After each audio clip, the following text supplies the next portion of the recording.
Connaissiez-vous Louis Renoir? Moi non plus. Et pourtant, c'était l'idole de nos enfants, un rappeur ultra-star, plus gros vendeur de disques en France en 2023 et 2024, l'équivalent en somme de Stromae 10 ans auparavant.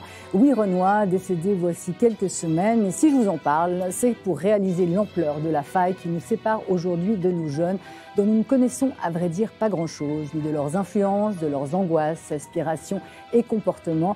Pas plus en Suisse qu'à Nogent, Graz ou Marseille. Tout juste sommes-nous bons à constater avec affolement lors des rives, minoritaires mais glaçantes, la recrudescence de violences, notamment chez les jeunes garçons, meurtres au couteau, intégration des réseaux de narcotrafic, masculinisme, consommation exacerbée de stupéfiants en tout genre, addiction au porno, fugue, mais aussi prostitution, un phénomène minoritaire pourtant de plus en plus répandu apparemment chez les très jeunes filles, mal-être, déscolarisation, crise identitaire, surconsommation d'écran et leur pendant, la religion. Et oui, Jésus et Allah sont devenus les attelles d'une partie de nos adolescentes et adolescents, remplaçant le maître, le flic, le père, la mère, voire le psy, via TikTok, Insta, Snapchat, YouTube bien sûr, parce que tout commence, se poursuit et s'amplifie aujourd'hui sur les réseaux sociaux. Nos jeunes entre cul, des mafia et Dieu, on en parle aujourd'hui dans Le Point. Bienvenue à toutes et tous sur L'Aimant Bleu.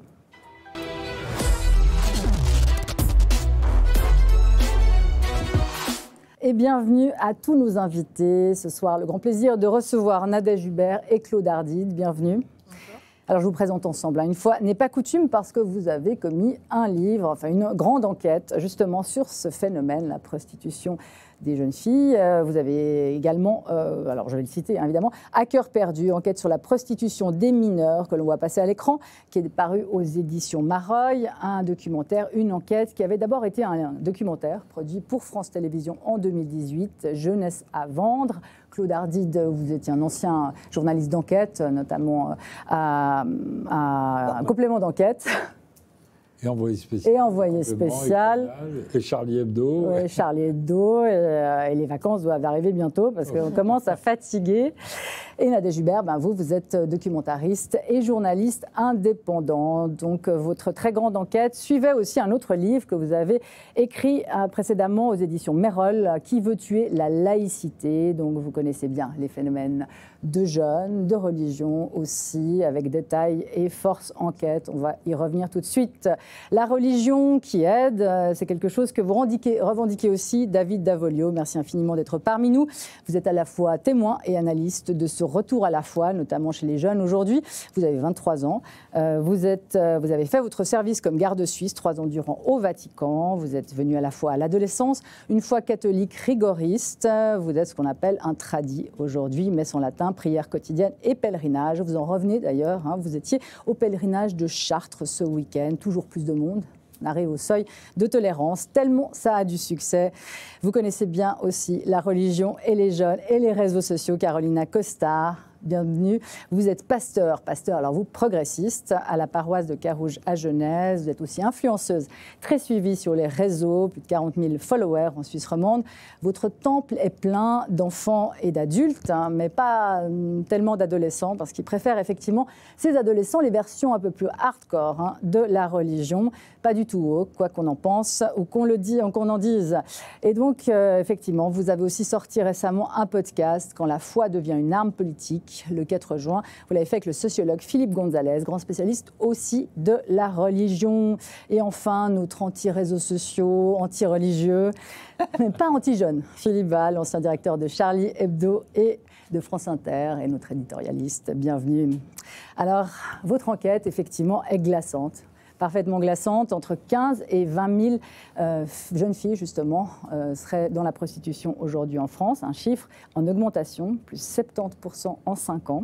À cœur perdu, donc ça retrace les histoires de nombreuses de ces jeunes filles que vous avez suivies. Vous avez interrogé les parents, vous avez suivi les procédures et vous alarmez effectivement sur la cécité qu'on a aujourd'hui par rapport à ce phénomène. Nadège Hubert, je vous laisse en premier la parole. Oui, alors ce phénomène-là, il faut quand même se dire que ça touche tous les milieux et l'ensemble du territoire, des petites villes, même les milieux ruraux, les territoires ruraux, mais aussi les grosses villes, mais ça on sait davantage, comme Marseille, qui a été souvent une plaque tournante, ou la Seine-Saint-Denis. Mais là, en fait, ce qui est inquiétant, alors même si les chiffres, on n'aura jamais vraiment les chiffres précis, comme les violences faites aux femmes, c'est toujours très compliqué. Mais on se rend compte qu'il y a une augmentation très forte, rapide, et que surtout l'âge des victimes baisse. C'est-à-dire que l'âge moyen, pour la première fois, est passé sous la barre des 15 ans. On est, par exemple, à du 14 ans et 8 mois. Et peut-être que l'année prochaine, on sera encore une année en dessous. Donc ça, c'est assez alarmant. Et on a même des jeunes filles qui ont 11 ans, 12 ans. Donc on parle d'enfants.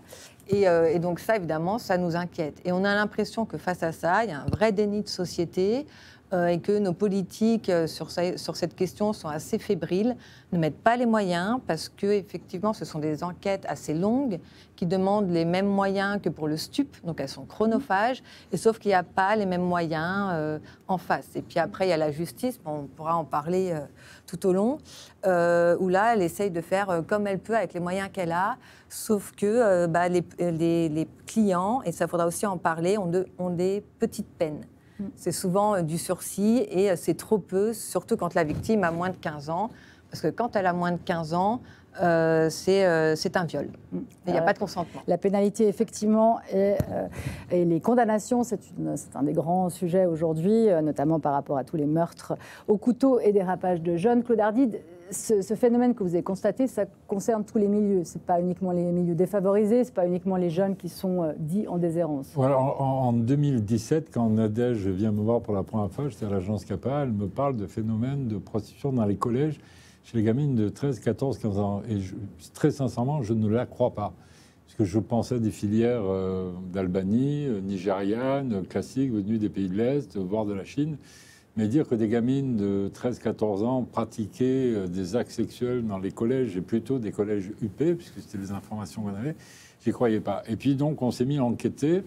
On s'est pris des baffes tout au long de notre enquête au début, parce que personne ne souhaitait nous parler. Et puis, il y a eu un déclic à un moment donné, parce qu'on s'est rapproché d'une association qui s'appelle Agir contre la prostitution des enfants, la CPE, qui nous a présenté des parents qui étaient vraiment au bout du rouleau, qui avaient tout tenté pour sortir leur gamine de la prostitution des mineurs. Et là, on s'est rendu compte de la réalité des faits. Mais on avait voulu éviter de tomber dans la caricature. Et on s'est rendu compte que ces parents, leur gamine, je vous donne quelques exemples. Une des mamans était médecin généticienne. L'autre papa était ingénieur informatique, la maman était directrice de bibliothèque, la quatrième était assistante de direction dans une très grosse boîte internationale. Et donc, France 5 nous avait dit, attention de ne pas tomber justement dans les travers, les CAIRA, les banlieues, les gens issus d'immigration, etc. Et donc, à partir de là, on a commencé à interroger d'abord les parents, qui nous ont dit des choses absolument stupéfiantes sur la façon dont leur gamine avait sombré dans la prostitution dès parfois l'âge de 12 ans, avec des signes qui étaient précurseurs de ce qui allait se passer. Mais les parents ne pouvaient pas imaginer que leur gamine qui travaillait bien, qui était une gamine qui respectait le cadre familial, qui était respectueuse de l'autorité, etc., pouvait sombrer quasiment du jour au lendemain, avec des signes qui étaient avant-coureurs. Et donc, on a commencé à interroger les parents, on a commencé à interroger aussi les gamines. Et là, on s'est rendu compte que la plupart de ces jeunes filles de 13, 14, 15 ans, qui sont quand même assez matures, elles étaient systématiquement dans le déni. Elles n'utilisaient jamais le terme de prostitution, ni même d'escort girl. D'ailleurs, elles ne qualifiaient même pas ce qu'elles faisaient. Elles accomplissaient des actes sexuels, mais sans déterminer exactement. C'est-à-dire que la représentation de la prostituée classique sur le bitume, la nuit, sous un lampadaire, pour elles, ça n'existait pas. D'ailleurs, on va regarder justement un extrait de votre documentaire, Corps perdu, où vous avez fait une reconstitution, Jeunesse savante, pardon, vous avez fait une reconstitution voilà, d'un de vos témoignages. On regarde ça tout de suite. Elle et moi, on a commencé à prendre des photos de nous en sous-vêtements, tout ça. Après, on s'est mis sur des annonces, on a mis nos numéros de téléphone. Après, les hommes, ils ont commencé à appeler. Donc, il y a un moment où on se déplaçait. Et après, on a commencé à prendre des chambres d'hôtel, on faisait nos passes à l'hôtel.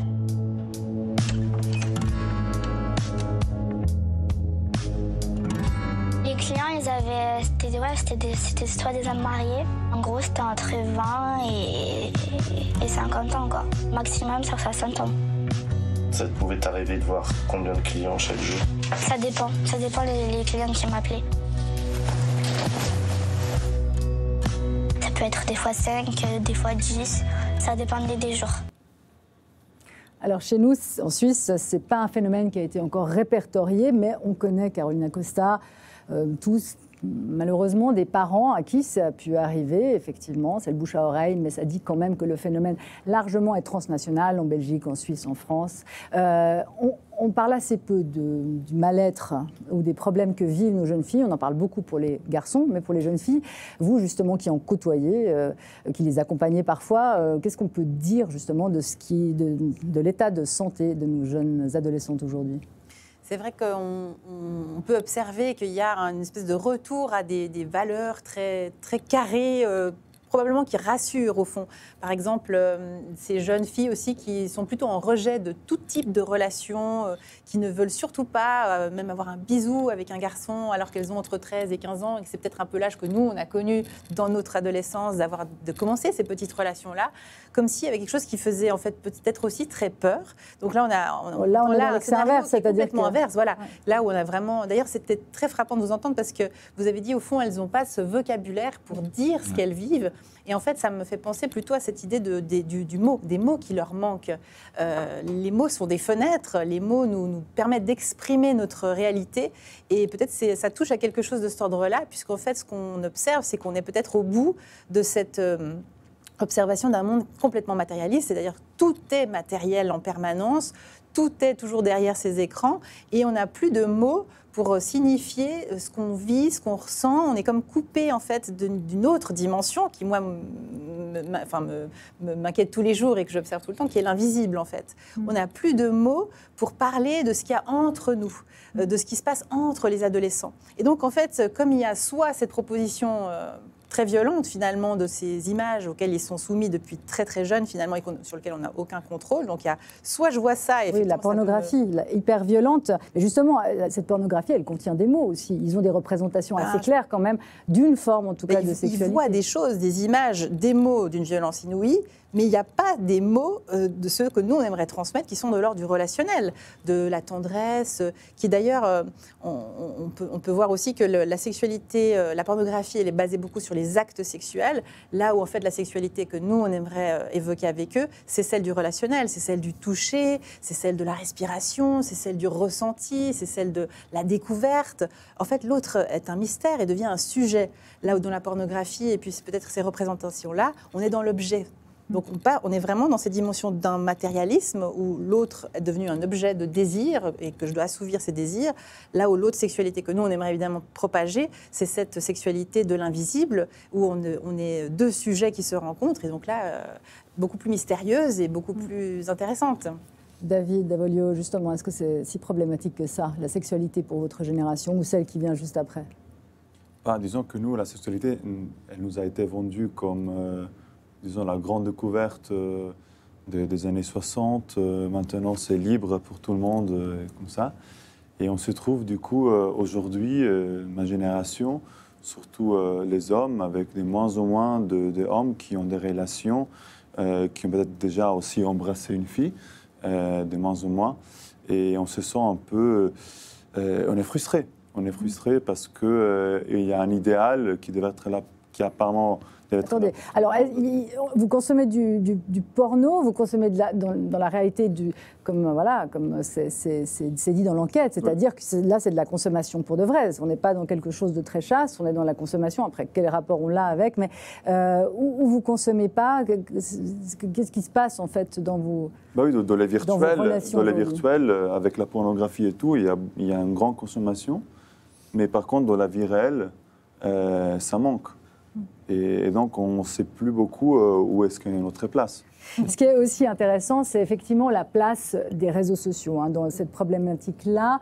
Pendant très longtemps, et encore aujourd'hui, une grande partie des parents pensent que le danger, en fait, il est dans la rue et qu'en gardant ses enfants à domicile, on les protège. Et en fait, ce que vous montrez bien, c'est que le loup, en fait, il est dans la chambre à coucher aujourd'hui.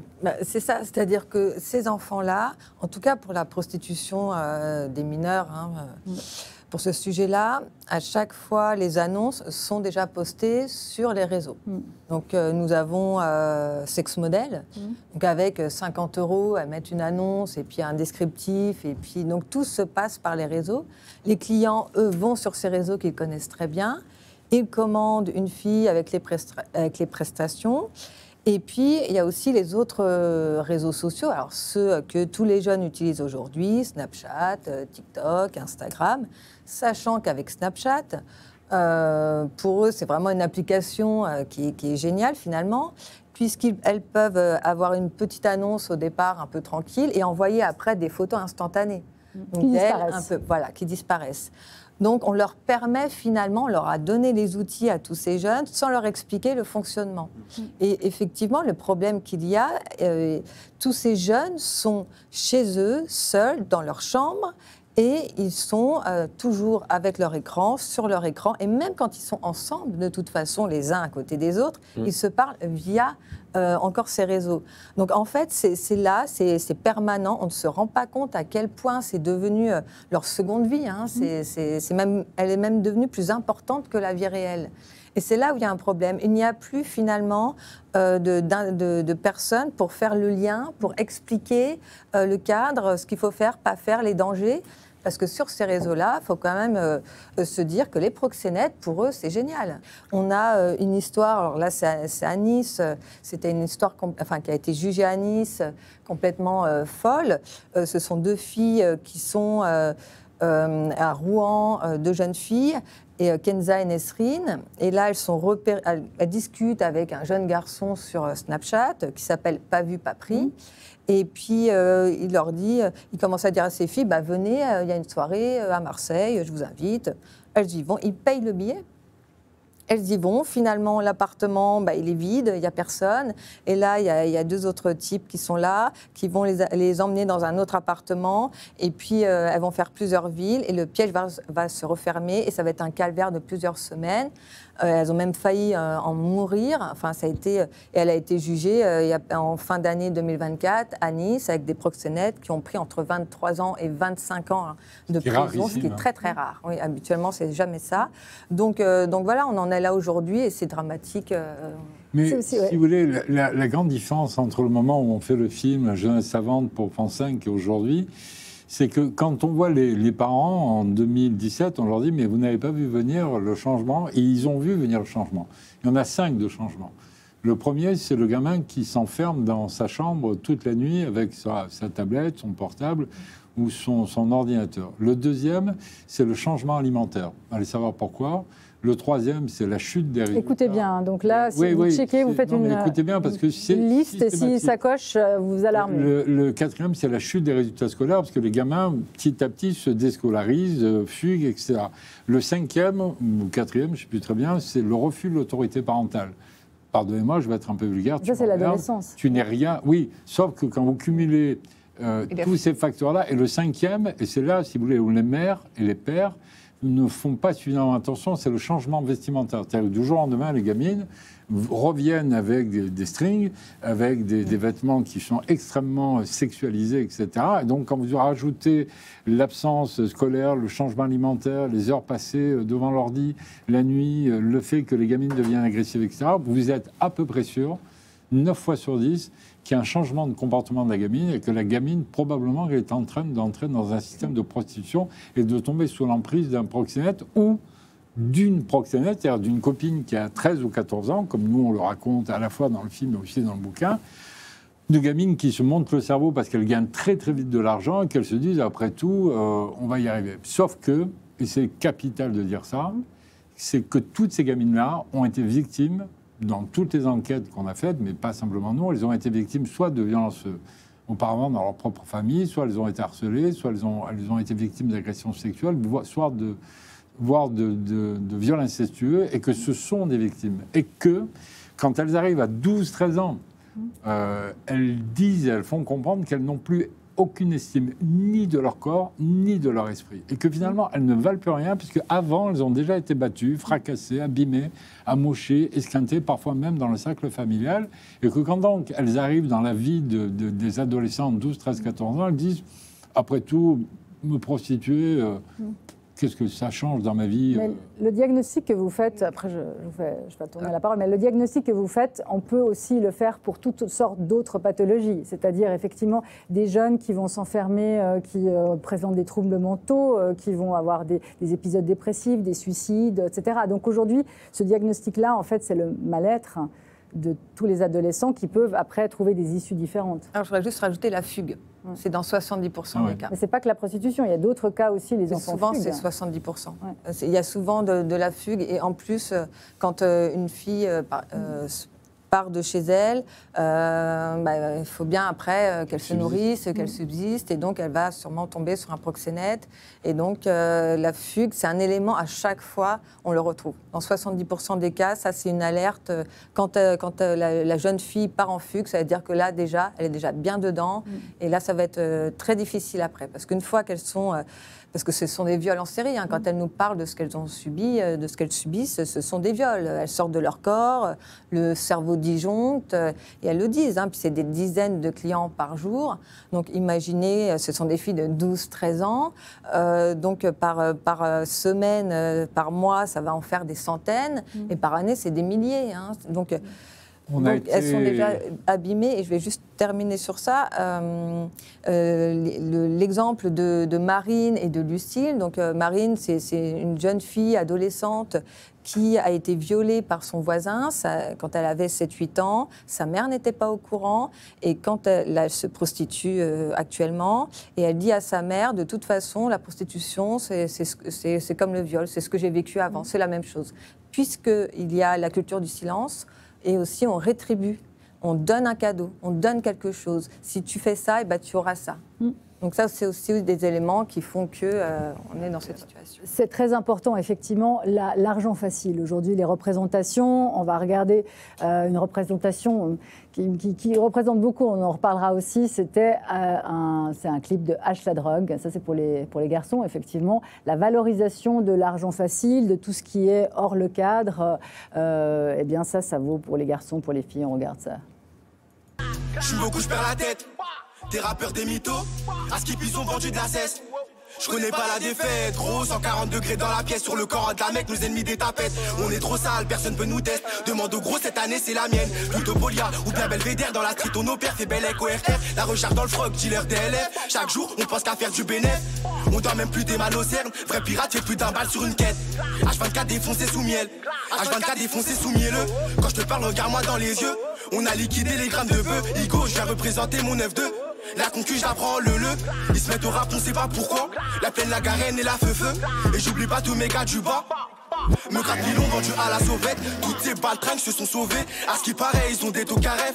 Je vous conseille d'arrêter. David Davolio, vous, c'est pas votre cas, hein, mais est-ce qu'on peut dire aujourd'hui que chez vos contemporains ou dans les générations suivantes, le fait de faire de l'argent facile, d'avoir des représentations comme ça extrêmement matérialistes, hors le cadre, hors l'égalité, en se disant que de toute façon on va pas réussir dans la société, c'est quelque chose que vous constatez, là, voilà, c'était un cas extrême, mais c'est un cas que beaucoup de jeunes garçons regardent, hein, ce H la drogue, avec ses représentations hyper violentes, mais aussi valorisation du trafic de drogue et de toutes sortes de choses qui, effectivement, sont réprouvées par la loi.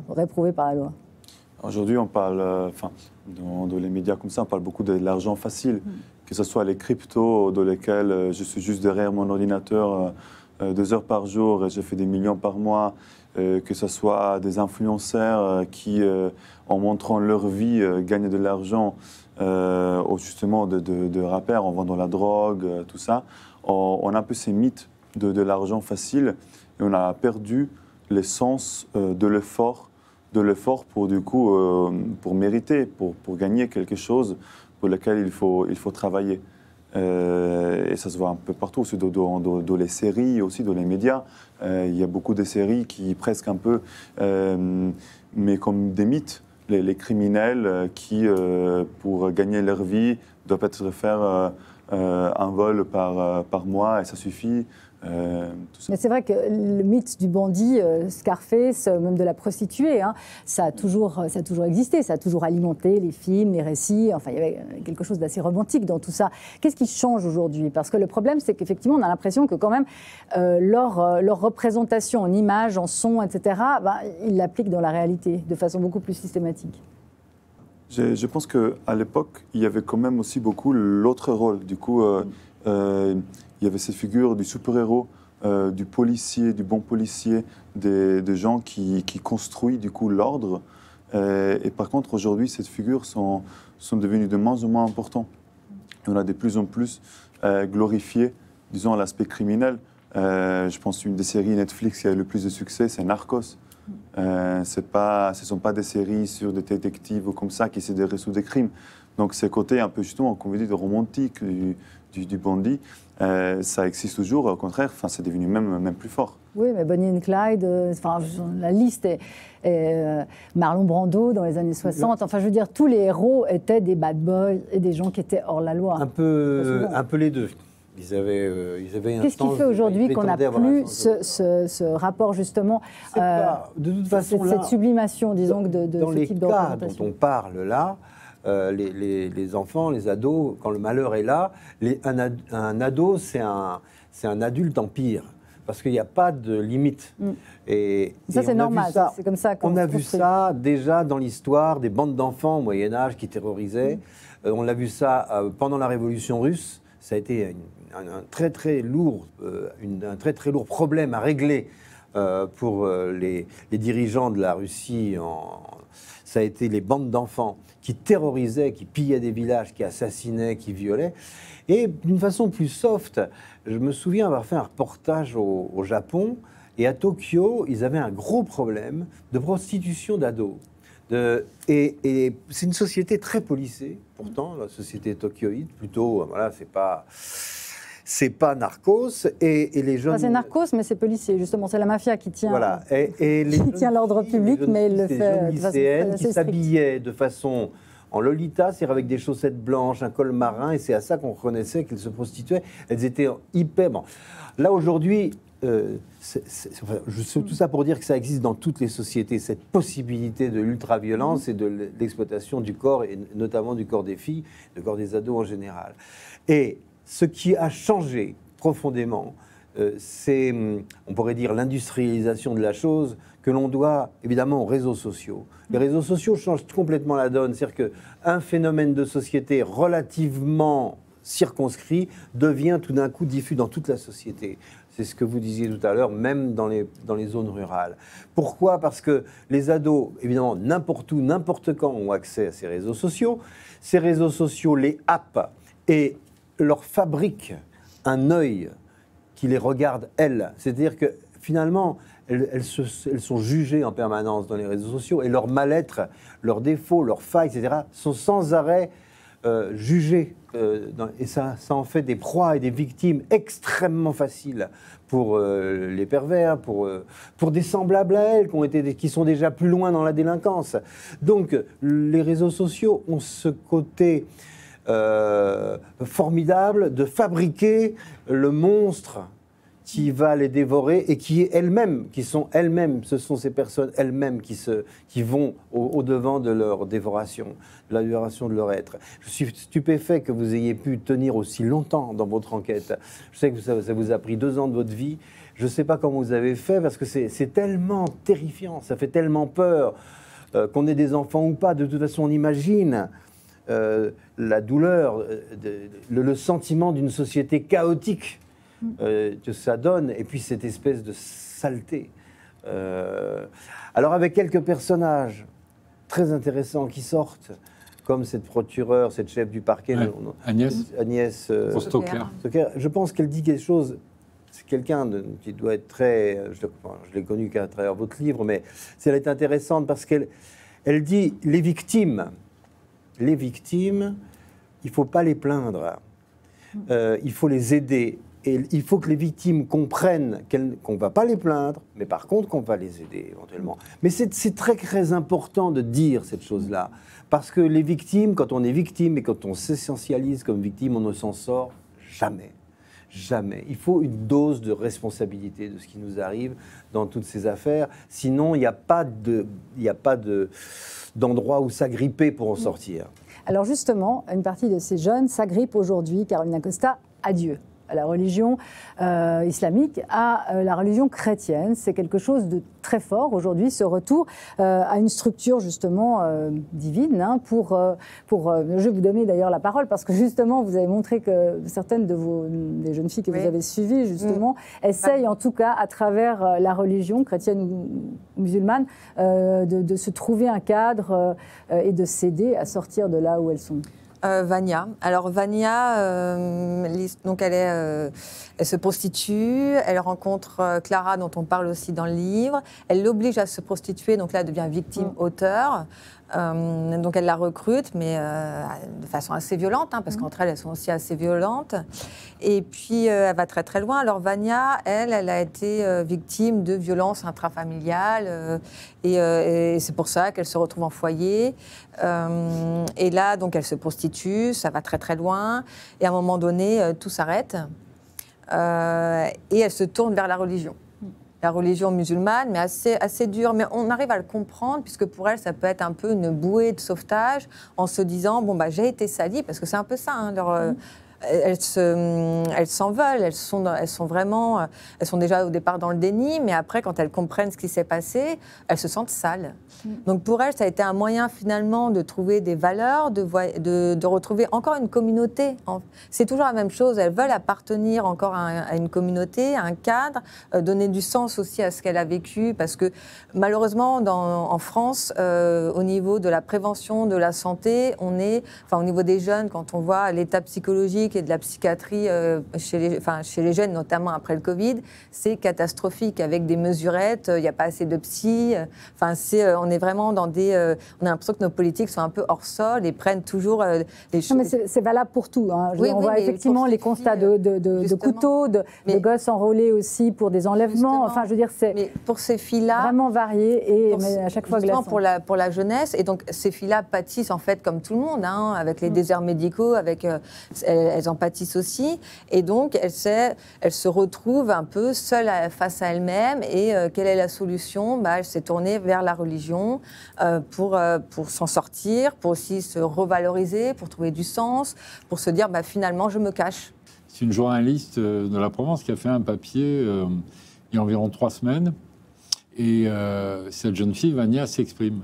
Et le papier, l'article, le reportage a eu un succès absolument délirant. C'est-à-dire que c'est passé d'abord, le journal s'est vendu plus que d'habitude. Alors le papier, on sait en général que ça marche plus trop bien. Mais sur les réseaux sociaux, il y a eu une explosion. C'est-à-dire que moi, j'ai publié le papier de Marine Tromboni, la journaliste qui avait interviewé Vania. Ça a été vu des dizaines et des dizaines de milliers de fois, avec des commentaires qui faisaient un phénomène de boule de neige. Parce que les gens se disaient, ils essayaient de comprendre, et comme elle répondait assez bien aux questions que se posaient les jeunes, ils se disaient, mais peut-être qu'au fond, je ne dis pas qu'elle a raison ou qu'elle a tort, c'est pas à moi de juger, mais elle avait trouvé sa solution, c'était de disparaître dans la société dans laquelle elle était. Un peu comme l'a fait Diams quelques années auparavant. C'est une très vieille histoire. C'est Marie-Madeleine. C'est pas si vieux que ça. J'étais en train d'y penser tout à l'heure. C'est la pute. Donc je pense qu'il y a une alternative pour les femmes d'être autre chose. Oui, exactement. Mais alors avec l'adolescence, c'est vrai que effectivement, c'était pas seulement dans des cas aussi dramatiques que ceux avec lesquels vous avez travaillé, mais il y a un phénomène de mode. On voit un exemple sur TikTok, c'est très tendance, et on le voit aussi, on le constate au quotidien, beaucoup de jeunes filles qui ne sont pas forcément dans des situations aussi dramatiques se convertissent à l'islam. On regarde cette vidéo TikTok, extrait justement d'une conversion. Ne t'a-t-il pas trouvé égaré alors il t'a guidé? C'est tellement sage, ça me fait trop pleurer, enfin bref. Et donc voilà, donc j'avais une voix qui me disait intéresse-toi à l'islam et tout. Et au-delà de ça, genre juste depuis que j'ai fait ce rêve, ça allait beaucoup mieux. Alors que je vous rappelle, j'étais dans une période un peu noire où je pensais que j'allais encore être en déprime pendant des semaines et tout. Et je sais pas, genre juste j'ai fait ce rêve et tout a été mieux dans ma vie. Alors que sur le papier, rien n'avait changé, tu vois. Mais c'est juste ce rêve, je sais pas, j'ai eu une paix tout de suite, immédiate à l'intérieur de moi. Et du coup, j'ai commencé à regarder des comptes TikTok sur l'islam, à commencer à acheter des livres, etc. Et plus je me renseignais, en fait, alors que pour le moment, j'y croyais même pas. Juste, je me renseignais, je lisais des trucs et tout. Mais plus je lisais, et plus ça allait bien. Genre, enfin, je sais pas comment expliquer. Même si pour le moment, j'étais toujours pas sûre d'y croire. J'étais vraiment en recherche, en tâtonnement. Même si les miracles scientifiques du Coran, ça m'a beaucoup, beaucoup aidé à croire. Parce que jusqu'à maintenant, pour moi, les religions, c'était tellement pas scientifique que je refusais d'y croire. Alors que juste, je m'étais pas assez renseignée. Genre, c'est complètement con. Donc voilà, si vous n'êtes pas musulman, je vous invite à vous renseigner sur tous les miracles qu'il y a dans le Coran, que ce soit littéraire ou scientifique ou prophétique et tout.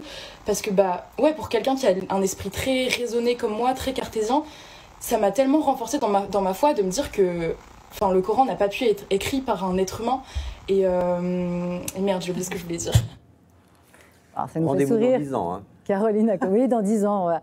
Mais Caroline Acosta, c'est quelque chose que vous constatez. Islam, d'ailleurs, on va voir aussi un exemple de conversion au christianisme. Ça, c'est quelque chose qui se répand parmi les jeunes femmes, notamment en Suisse romande aujourd'hui. La religion, si elle nous conduit vers le meilleur, c'est une bonne religion. D'accord, mais c'est conversion. C'est quelque chose qui peut aider. Ils viennent de le dire mieux que moi. En fait, la religion, elle est là pour nous élever, précisément pour nous sortir de cette horizontalité, nous tirer vers cette verticalité, c'est-à-dire nous tirer vers la lumière, en fait, vers la vie, tout simplement. Et ces filles ou ces garçons qui sont dans un sentiment de néant, de vide, d'abandon, d'obscurité totale, tout d'un coup, il y a quelque chose qui vient les chercher. Alors moi, je dirais, je crois profondément en Dieu, et je pense que Dieu a de multiples visages et qu'il vient essayer de nous tirer de l'obscurité, nous arracher à tout ce qui nous conduit vers la mort pour essayer de nous tirer vers la vie. Ça passe par un rêve. Un rêve, ça peut être l'islam, ça peut être le christianisme, ça peut être le judaïsme. Les rêves sont une manière de Dieu de venir en connexion avec nous. Maintenant, pour sortir de ces néants, la religion qui est structurée ou qui apporte une structure, qui apporte une famille, en fait. C'est ça qu'on est en train de dire, parce que c'est quand même ce qui m'a le plus frappé, ce qui m'a beaucoup ému en vous écoutant, c'est qu'en fait, on voit que finalement, c'est une jeunesse qui n'est pas un problème. Cette jeunesse n'est pas le problème. Le problème, c'est notre société. Cette jeunesse, elle reflète le symptôme du mal-être profond de notre société qui n'a rien d'autre à offrir qu'une horizontalité, un monde qui va vers le chaos, vers ce problème du climat, enfin, que les jeunes, en fait, sont complètement coincés là-dedans. Donc, eux, ils sont juste en train de nous appeler au secours. Et j'ai vu un TikTok d'ailleurs de quelqu'un qui disait « Quand un ado te parle, stoppe tout, écoute-le ». Et en fait, je me dis, mais en fait, ces ados-là, en fait, maintenant, on devrait vraiment les écouter parce que finalement, le problème, ce sont tous ces clients. Le vrai problème, c'est les clients. Et les clients, ils sont symptomatiques de quoi ? D'un manque cruel de sens, d'élévation, d'humanité profonde, d'empathie. Donc, toutes ces valeurs que finalement les religions véhiculent, le transmettent. Puis après, le problème, c'est de tomber d'une autre dérive vers une autre, qui pourrait être un radicalisme religieux. Alors là, c'est encore un nouveau problème. Mais quelque part, si déjà on a pu les tirer quand même de quelque chose de très violent, c'est aussi dans le développement spirituel, on parle de ça. Il y a un moment où la religion structure, et puis ensuite, on est appelé à la dépasser et à découvrir... Ok, mais il y a quelques années, personne ne parlait de Dieu. Enfin, je veux dire, les adolescents n'allaient pas forcément mieux. La cote. Et il n'y avait pas Dieu. Parce que là, effectivement, cette jeune fille-là n'est pas voilée, peut-être qu'elle le deviendra. Je vais vous montrer aussi une jeune fille chrétienne, justement, qui dit que, précisément, il faut porter le voile parce que c'est ce que Dieu a dit et il faut suivre son maître Jésus. On la regarde. 1 Corinthiens chapitre 11, du verset 3 à 6. Je lis la parole au nom de Jésus-Christ. Alors, je veux cependant que vous sachiez que Christ est le chef de tout homme, que l'homme est le chef de la femme et que Dieu est le chef de Christ. Tout homme qui prie ou qui prophétise la tête couverte déshonore son chef. Toute femme, au contraire, qui prie ou qui prophétise la tête non voilée déshonore son chef. C'est comme si elle était rasée. Car si une femme n'est pas voilée, qu'elle se coupe aussi les cheveux. Or, s'il est honteux pour une femme d'avoir les cheveux coupés ou d'être rasée, qu'elle se voile. Alors tu vois, dans le verset 5 qui est plus centré sur les femmes, on dit que toutes les femmes, au contraire, qui prient et qui prophétisent la tête non voilée, déshonorent son chef. C'est comme si elles étaient rasées. Alors là, on comprend que quand tu pratiques l'activité du Seigneur, que ce soit la prière, le chant, peu importe, quand tu te trouves dans la présence du Seigneur, tu dois être voilée en tant que femme. Parce que sans ça, tu déshonores ton chef qui est le Seigneur Jésus, qui lui est le chef de toute personne. Mais pour celles qui sont mariées, tu déshonores aussi ton mari. On est très loin de MeToo et de l'affranchissement. C'est quand même un charabia toxique. Ah, mais bien sûr. N'oublions pas que c'est un charabia toxique. Alors que la religion puisse servir de famille pour sortir, je ne peux pas juger de ça. Mais ce que je peux dire, c'est que ça n'est pas la voie. Ou alors, on met nos enfants chez Bétaram. Et donc, ils sont très religieux, on en parle, ils sont très bien. maintenant. Ils violent et ils tapent. On en parle donc, maintenant de les remettre justement dans des structures beaucoup plus sévères évidemment que pour les rééduquer. Évidemment que c'est destructeur pour les enfants. Donc, c'est d'abord et avant toute chose l'humain qui peut sauver l'humain. On est des animaux sociaux. Même si ceux qui croient dans la divinité cèdent et sont aidés. En général, ce ne sont pas des allumés, ceux qui croient en la divinité de façon humaine. Ils mettent en avant leur propre humanité. J'imagine que c'est ce que vous faites. Alors, la religion chrétienne, c'est de dire que Dieu a le visage d'un humain. Donc, on est en plein cœur de En l'humanité. l'occurrence, c'est pas. Il y a un petit problème. Ce sont les jeunes eux-mêmes qui vont. Bien vers sûr, ça. mais on sait très bien où ils vont. Ils vont là, enfin... Bah là, ils Ça, explorent. très bien. Là, Mais ils sont en justement, exploration. on comprend assez peu Ils parce ont pas que de connaissances, parce que les- quand elle dit ça, on a envie de lui c'est dire, terrifiant. il faut expliquer On a envie le de lui dire, contexte, mais- et puis surtout de lui dire, tu sais, ma chérie, c'est pas Jésus qui l'a dit. Juste ça déjà, ce serait déjà un débarrage. Ok, mais justement, ce besoin-là, parce que, encore une fois, je pense qu'on nous aurait présenté ça il y a 15-20 ans, personne n'aurait pris. Aujourd'hui, en l'occurrence, ça reste minoritaire, mais il y a quand même beaucoup de jeunes qui prennent. Alors, chez les garçons, effectivement, il y a un engouement aussi, on y viendra avec vous, David, un engouement pour une représentation de l'homme plus viril, que ce soit dans l'islam ou dans son pendant chrétien plus rigoriste, mais que ces jeunes filles aient envie aujourd'hui justement de se voiler, que ce soit chrétienne ou musulmane, qu'elles aient envie de se soumettre à un maître. Des actes À un d'infériorité. maître. Nadia Elle le Gilbert, dit qu'est-ce que cla- ça veut dire tout ça? Elle le dit clairement, l'homme est supérieur finalement à la femme. Ouais. De toute façon, après, Très loin de la déconstruction. Hein. Finalement, la religion, je ne sais pas si elle rend service aux femmes, je n'ai pas l'impression. Et puis là, on le voit de toute façon. À chaque fois, ce sont les femmes, elles doivent se voiler, elles doivent se couvrir, c'est leur corps qui pose problème à chaque fois. Mais par contre, l'homme, il est respecté. Oui, mais c'est elle qui le Oui, mais c'est ça le cherche. pire. Pourquoi C'est-à-dire que c'est même elle, c'est tellement intériorisé que ce sont maintenant les filles entre elles qui imposent les choses aux autres. C'est ça, en fait. Donc là, on est très loin du MeToo. Là, c'est encore pire que tout. Qu'est-ce qui s'est passé pour qu'on en arrive là, finalement ? On essaye d'avancer d'un côté et on a l'impression de reculer de 4 pas en arrière, surtout quand on voit cette génération qui nous suit. Hein. Enfin, c'est une génération qui est en train de nous suivre. Et nous, on fait... Il ne faut pas s'étonner. Que la haine de soi s'exprime, la haine de soi en tant que femme, par exemple. Il y a des femmes antiféministes, et ça en est le cas, il y a des homosexuels homophobes, des juifs antisémites, bon voilà. Ça existe, qu'on ne fasse pas les malins en disant « Ah bon, je ne savais pas que ça existait ». Mais si, évidemment, que la haine de soi existe et que l'abaissement de soi-même, dans son propre regard, est quelque chose de toxique. Non, mais Moi, j'ai parlé... Oui, je vous non, donne tout de suite la il faut parole. revenir impérativement à ce que disait tout à l'heure Philippe. Quand on fait notre film, et moi j'ai passé ensuite en 2022-23 3 mois à la brigade des mineurs de Marseille, et en l'espace de quelques mois, de quelques années, les réseaux sociaux ont tout bouleversé. Tout. Moi, je dis c'est un cancer pour les gamins, mais un cancer avec des métastases C'est une génération en plus, sacrifiée. voilà, et voilà, c'est une génération sacrifiée, etc. Pourquoi je vous dis ça ? Parce que cette gamine qu'on vient d'entendre, là, forcément, vous m'avez cassé le moral pour 6 mois, hein, parce que quand j'entends ça, même mon arrière-grand-mère n'aurait jamais dit ça. Pourtant, elle était couverte, elle portait le fichu à l'église, elle était catho. Le vendredi, on respectait le vendredi saint, etc. quoi. Mais j'ai pas entendu ça depuis 60 ans. Pourquoi ? Parce que quand vous allez sur TikTok, vous tapez même pas islamisme, vous tapez islam. Et vous avez une vidéo, 2 vidéos, 3 vidéos, et au bout d'un moment, vous avez quelqu'un, un imam autoproclamé, qui va vous dire Micheron, des donc horreurs. professeur à Sciences Po, a montré effectivement. Voilà, et qui va vous dire, mais la charia, clics, vous tu es arrivez une au femme, divan. tu dois te Divan. couvrir, tu dois obéir à ton mari, tu dois marcher derrière, etc. Tout ce qu'on entend, etc. Donc, si vous voulez, ce que dit cette gamine-là, ça n'est pas du tout le fruit de la réalité ou d'un parcours intérieur. Je ne crois pas. Je crois qu'à un moment donné, ils sont tombés sur des réseaux sociaux. Alors, ils sont plus ou moins seuls, ils ne sont pas entourés, la famille n'est pas là, etc.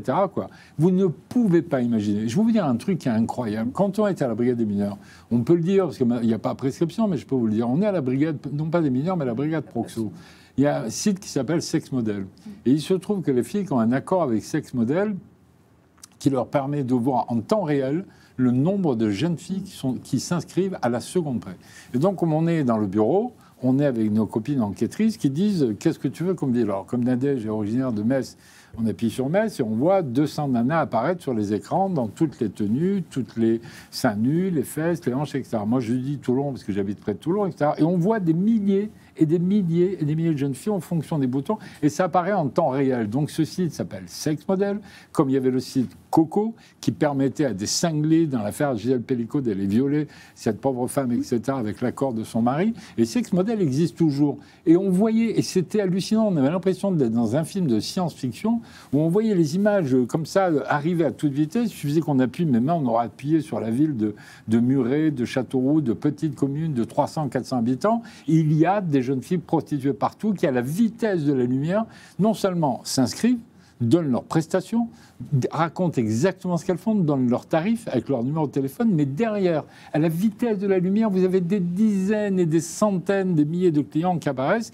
et il suffit qu'ils décrochent un numéro de téléphone pour dire, eh bien maintenant tu vas, je te donne rendez-vous dans une demi-heure, dans une heure, etc. Sur les réseaux sociaux, vous tombez sur des choses qui sont abominables, qui transforment, vous avez des diables en face, des diables qui sont radicalisés, soit de la religion catholique, soit de la religion islamique, voire du judaïsme, et qui pervertissent ces gamins à une vitesse absolument foudroyante. Je vais juste vous dire que en fait, c'est exactement la raison pour laquelle je suis allée sur les réseaux sociaux, parce que moi, si je pouvais, je fermerais tout, puis j'irais pas. Mais en fait, ce qu'on se dit avec mon mari, parce que je travaille avec lui, c'est lui qui fait la stratégie digitale, et c'est vrai qu'on a le sentiment d'être entré dans une guerre, tout simplement parce que nous avons aussi 2 filles, et que mon mari se lève tous les matins en me disant « Moi, je ne veux pas donner ce monde-là à mes enfants. Il faut que les enfants et les jeunes aient un accès à d'autres contenus que tous ces contenus-là, qui en fait sont effectivement un fléau et dont on voit maintenant tout le désastre que ça Oui, mais parce que alors j'aimerais entendre. Pouvoir supprimer, puis en même temps, il faut offrir quelque chose d'autre. J'aimerais entendre la jeune génération, parce que ça, c'est valable, effectivement, le voile, encore une fois, on peut multiplier, mais il y a aussi, sur la grande problématique qui est en débat, et sur laquelle chacun débat aujourd'hui aussi, c'est le couteau. Et c'est vrai qu'on n'a pas idée de toutes ces vidéos que les jeunes se filment en ayant des couteaux, en se plantant, etc., comme si c'était comme ça qu'ils se valorisaient, ils sont enfermés dans des bulles. Enfin, on peut le multiplier à l'envi. Mais quand même, pourquoi est-ce que votre génération, justement, a besoin d'aller vers des formes aussi... des formes radicales, voilà. Moi, je ne suis pas d'accord avec Philippe qui parle de haine de soi. Moi, je pense que c'est une haine vers un rejet de la société de laquelle nous vivons, plus qu'un rejet de soi-même. C'est un rejet, du coup, de l'influence que la société de laquelle nous vivons exerce sur nous-mêmes. Et on voit les conséquences néfastes, et donc on veut juste s'en libérer. Et on trouve un repère dans la religion. Après, évidemment, sous les réseaux sociaux, qui sont un peu cette lame à double trancheur, parce que c'est c'est le même endroit où les filles tombent dans ces réseaux de prostitution, etc., etc.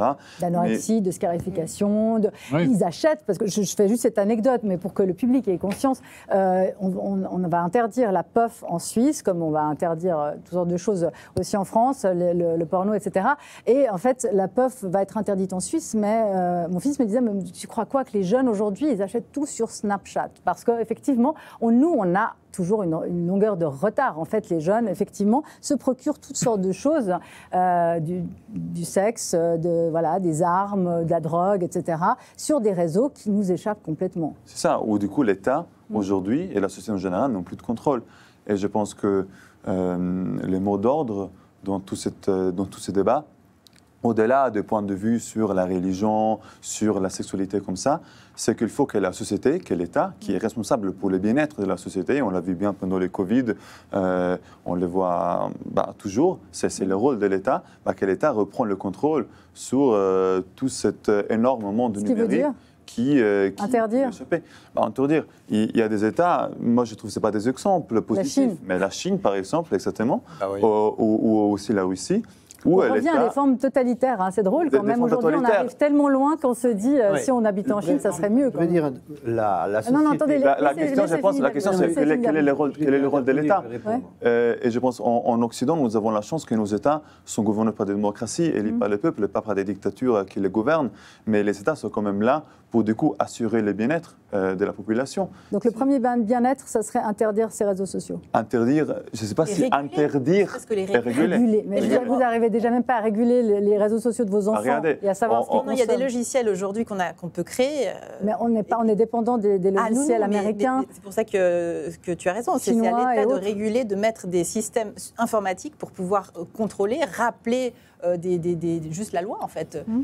Alors moi, c'est vrai que le sujet que j'ai toujours souvent en tête, c'est l'histoire de l'homophobie. La Suisse a légiféré sur l'homophobie, c'est condamné par la loi, et pourtant, sur les réseaux sociaux, on a multiples de violations de la loi, en fait. Donc, on se demande juste, mais pourquoi est-ce qu'on ne peut pas juste faire ça? Puis là, c'est encore pire, avec toutes ces violences. Donc, vous disiez, il y a tellement de boutons qu'on appuie, et tous ces clients qui arrivent, et moi, je me dis, mais il est où ce bouton où on dit, on ferme ce truc, quoi? Vous voyez ce que je veux dire? Là, la France parle d'interdire les réseaux sociaux. En Suisse, on n'est même pas en train d'imaginer parce qu'aussi il y a un problème. C'est vrai que c'était compliqué de tenir toutes ces pommes dans le même panier, parce que voilà, ça parle de beaucoup de choses. Mais ce qu'il y a effectivement aujourd'hui, c'est que notre société, qui s'alarme à raison de toutes ces problématiques de jeunes, elle a en fait...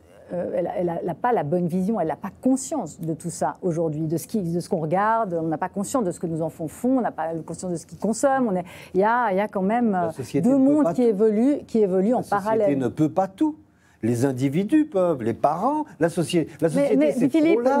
les parents, on a vu que les parents pouvaient pas. La société européenne, contre, c'est la plus douce du monde, celle qui offre le plus de richesses possible aux enfants en termes d'école, de santé, d'éducation. Après, mais vous avez entendu Philippe, pas de sens, pas d'autorité. Je pense qu'il y a pas de perspective oui, aussi. c'est les gens, c'est pas la société. C'est des gens qui s'y prennent pas et qui n'aiment pas. Il y a des choses qu'on peut faire. On ne peut pas l'un après l'autre, ce sera le mot de la fin. Si on accuse sans cesse la société, on ne s'en sortira jamais. Mais il y a une politique générale, un contrat social. Aujourd'hui, on peut se poser la question quand même quand on voit ça, si ce contrat social prend bien en compte la donne, la réelle menace sur il faudrait que les parents eux-mêmes soient un peu éduqués. Il n'y a pas de remède miracle à tout ça. Mais ça va dans toutes les familles, il n'y a pas de remède miracle à tout ça. Mais éduquées. quand on entend ces enfants tels qu'ils parlent là, tels qu'ils s'expriment, on mesure l'abîme d'ignorance dans laquelle ils vivent.